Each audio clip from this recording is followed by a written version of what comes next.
统阁下，中国人民解放军仪仗队列队完毕，请您检阅。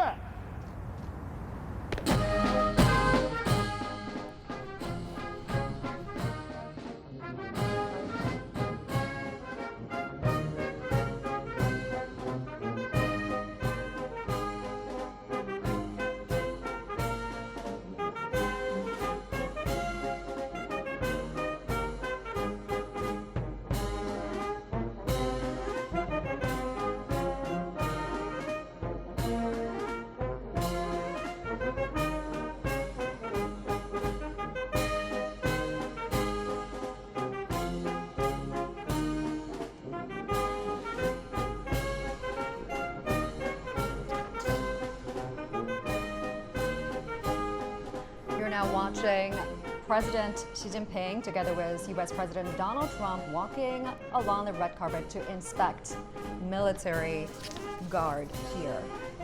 And the welcome ceremony in President Donald Trump's name is being held as we speak outside the Great Hall of the People. The military band had played the national anthem of the People's Republic of China and the United States, and President Trump is now inspecting the honor of guard with his Chinese counterpart now. Yeah, China's pulling out all the stops for this visit. They've called it a state visit. Plus, they are putting on a full show. We know how how President Trump definitely likes the attention, and without question, this is designed to show China's respect to President Trump and to try to forge a very long-lasting, positive relationship. Yeah, and this is their third face-to-face meeting. The first one was at Mar-a-Lago in the United States. And this song right here is actually specially chosen too. This is the Stars and Stripes Forever, which is a John Philip Sousa march penned back in 1896. The fact that the Chinese government is having this song played with American children waving American and Chinese flags outside is of special significance right there. Yeah. And today's meeting is really after, last afternoon's meeting in a more relaxed setting. They were speaking to each other in a more relaxed setting, which kind of... they had tea, they watched an opera. Yeah, and smoothed the relationship a little bit. And now clearly they're trying to set the mood of excitement, of energy, of positive feelings here. That's right. It's interesting to watch all this unfold here for the American president and of course the Chinese president too, especially considering that President Trump is not enjoying incredible popularity ratings back at home. But here, President Xi is without question rolling out that red carpet as they walk down here with the children singing and dancing there, greeting the two leaders. Yeah, they are waving these miniature flags, United States flag and Chinese flag, jumping up and down. We saw one of the children earlier, which I thought was hilarious. The kid that did the kung fu moves there. Really got the move there. In a suit to boot. And so, pretty impressive. And now, now obviously President Trump enjoying all this, greeting the children, saying hello. Yeah, it's a big ceremony, a big moment for both leaders here. Yeah, quite an elaborate official ceremony right there to... And after this will be serious business. The two leaders are going to go inside the Great Hall of the People where they have some thorny issues to discuss. It's not just the DPRK issue, but also trade, the economy. There's a lot on the agenda, so they will meet behind closed doors and spend more time together, and then emerge later on this afternoon for a series of events and high-profile meetings. Yeah, some of the issues, most pressing issues, as our guest mentioned a little earlier, would be the DPRK's nuclear program and the trade issues between the two countries. It'll be interesting to watch how U.S. President Donald Trump is going to change and adjust to a different audience now for the Chinese. He was just traveling from South Korea, giving this really big speech on the DPRK problem in front of National Assembly there in Seoul.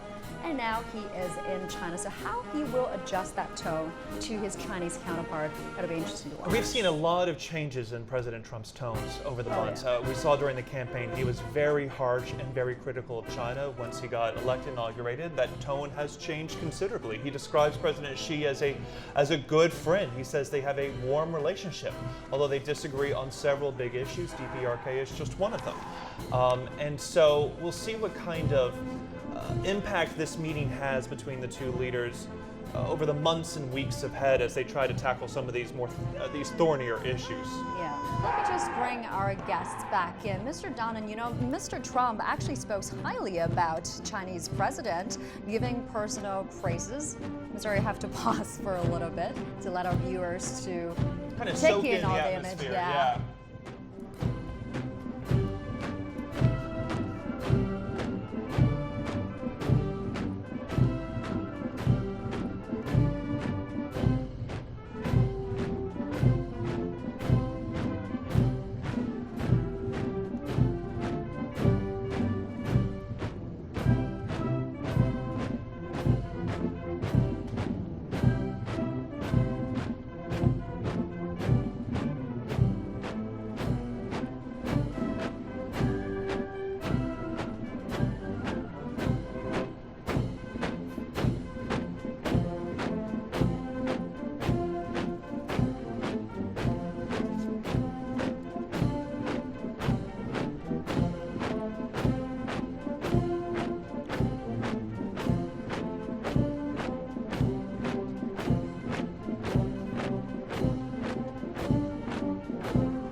Yeah, just going back to the question before, Mr. Dunham, I was saying Mr. Trump has been given these high personal praises to Mr. Xi. I'm quoting his words. He says, Mr. Xi is a powerful man. I happen to think he's a very good person, but he also says this won't stop him from getting tough with China on certain issues. What is he prepared to do, and how is planning to do that? Well, I think having said that he likes him and he trusts him, it makes it possible for him to criticize the policies of China without making it personal. I mean, I know that's one thing. If you go back to Hillary Clinton had some problems with the Chinese government and Chinese people because of the tone, and so her criticisms became personal. I think this is the way you negotiate. You say, I trust you, but we disagree on this. And I think that trade is thorny, but I'm interested in what happens on some foreign policy issues like in Pakistan and India or the South China Sea, because that's where personal relationships become very important, where there's not a deliverable in the same way. But I do think that behind closed doors, they will talk about what they want. The reality is hard bargaining and seeing if there is any common ground where they can move forward. There's a lot to consider there. Let's take a moment here to listen to some of the music and pageantry put on display for the two presidents.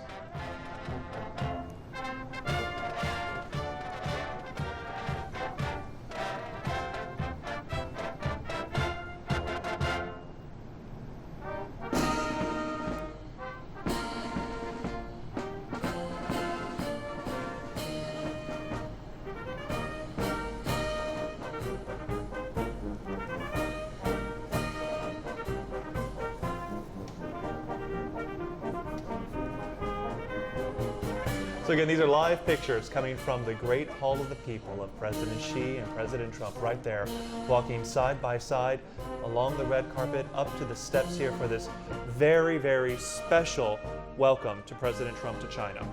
That is right, and they are heading back to the Great Hall of the People where they're expected to have closed-door meetings. I've been told they're going to have 2 sessions of closed-door meetings, and they're about to deliver remarks after the first session, and when that happens, we'll obviously bring that to you live as well. And just to give you guys at home some perspective here, this is a very formal welcome ceremony that China considers its highest regard for a visiting head of state. This is not necessarily normal. This is not what a foreign leader or a foreign president might necessarily get. China really is putting on a show to make sure that President Trump feels welcome and to build a good relationship between the two leaders. That's right. As you said, the highest level for a state leader's welcoming ceremony for the 21 gun salute that's been given to President Trump. That is the highest level of military honor in this kind of setting, reserved only for heads of state. He inspected the military guard. You know, he was welcomed by Chinese American school children waving Chinese and U.S. flags. It was really Yeah, this trip has been ceremony reception. and this trip has been peppered with all sorts of unprecedented events. The fact that the American president, Donald Trump, had dinner inside the Forbidden City yesterday with President Xi, and also a very rare special moment that is not usually enjoyed with a visiting head of state.